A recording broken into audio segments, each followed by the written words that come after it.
रामलला हम आएंगे, मंदिर वहीं बनाएंगे आप लोगों का नारा था।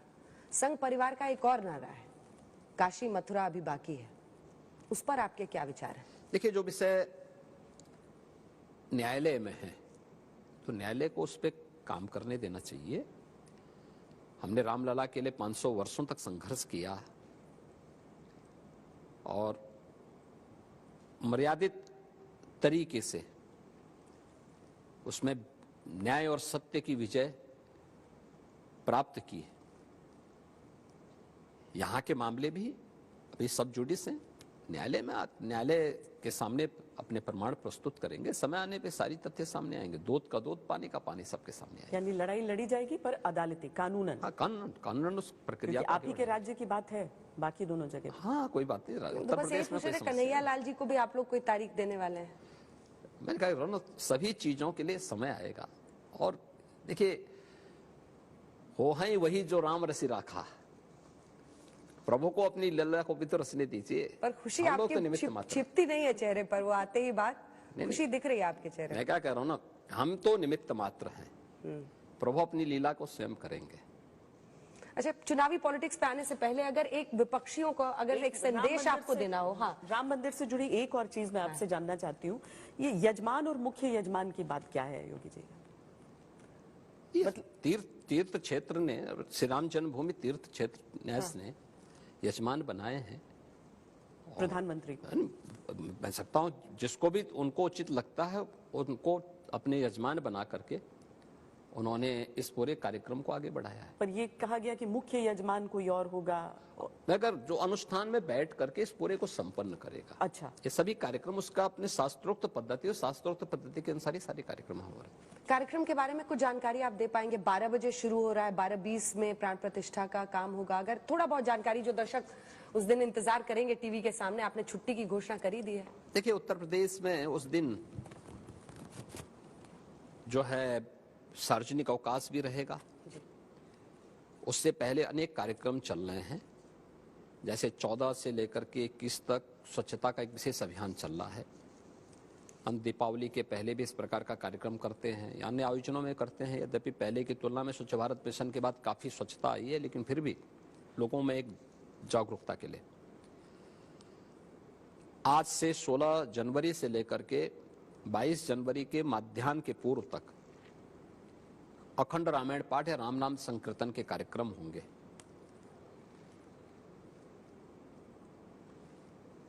अपराह्न में, मध्याह्न में 12 बजे के बाद प्रधानमंत्री जी का और अन्य महानुभावों का मुख्य मंदिर में प्रवेश होगा। पूजा पहले से चल रही होगी, उसके बाद एक कार्यक्रम अनुष्ठान होंगे और लगभग 1 बजे तक अंदर का कार्यक्रम संपन्न हो करके 1 बजे वहां पे संबोधन की दृष्टि से जो मंच बना होगा उस मंच पे आकर के फिर ये कार्यक्रम आगे चलेगा। आप भी बोलेंगे, पीएम भी बोलेंगे? तो ये कार्यक्रम वहां के संपन्न होंगे। संपन्न होने के बाद जो भी तीर्थ क्षेत्र जो भी तय करेगा उसके अनुसार कार्यक्रम होंगे और उसके बाद फिर 2 बजे के बाद से जो आगत पूज्य संत जन हैं, अतिथिगण हैं, दर्शन करेंगे। वो अंदर जाकर के दर्शन करते हुए निकलते जाएंगे, उनका प्रस्थान होगा। तो ये सभी कार्यक्रम वहां पे होंगे। ये कार्यक्रम फिर अनवरत आगे व्यवस्था की दृष्टि से, क्योंकि हर राम भक्त अयोध्या आना चाहता है, तो उनके लिए भी फिर ये व्यवस्था वहां पर आगे, क्योंकि बहुत ज्यादा लाखों लाख की तादाद में लोग पहुंच सकते हैं। 22 तारीख को तो हो जाए, पर 23 तारीख से पूरा प्रशासन समझ रहा होगा कि कितनी बड़ी संख्या में। 23 के बाद से हम लोग वही अनुरोध कर रहे हैं कि स्थानीय स्तर पर जो व्यवस्था बनाई जा रही है हर राज्य में, हर जनपद में, वे अगर उसकी व्यवस्था के तहत आएंगे तो किसी को भी कष्ट नहीं होगा। अपने तरीके से पैदल न निकले, क्योंकि उत्तर भारत में इस समय भीषण शीतलहरी चल रही है और भीड़ भाड़ होगी। इसलिए लोग, मेरा विनम्र अनुरोध होगा कि पैदल कोई न चले, अपने वाहन स्वयं बुक न करें। जो व्यवस्था स्थानीय स्तर पर बनाई जा रही है, वहां पे न्यास से जुड़े हुए लोगों के द्वारा या अन्य संगठनों के द्वारा एक व्यवस्था बनाई जा रही है। वे वहां से अपना कार्यक्रम भेज करके जब उनको वहां से कहा जा रहा तभी वे लोग आए।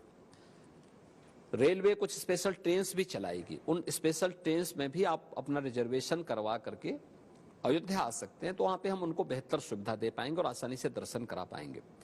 क्योंकि केवल अयोध्या आना भर नहीं है, जिस उद्देश्य से आ रहे हैं कि रामलला का दर्शन कर सके, उस उद्देश्य की पूर्ति भी होनी चाहिए। तो इसके लिए वहां पे दर्शन के लिए पर्याप्त व्यवस्था की जा रही है, बैरिकेडिंग दिए जा रहे हैं, अन्य कार्यक्रम हो रहे हैं। तो कितना भी कोई करेगा तब भी दर्शन करने में एक व्यक्ति को एक दिन में एक देव विग्रह का दर्शन करने में बहुत मेहनत करेंगे, 1.5 लाख 2 लाख तक लोग दर्शन कर पाएंगे, जबकि आने के इच्छुक लोग बहुत होंगे। तो एक प्रयास धीरे धीरे करके जब भी अवसर आएगा तो लोगों को हम लोग उस प्रकार की व्यवस्था देंगे।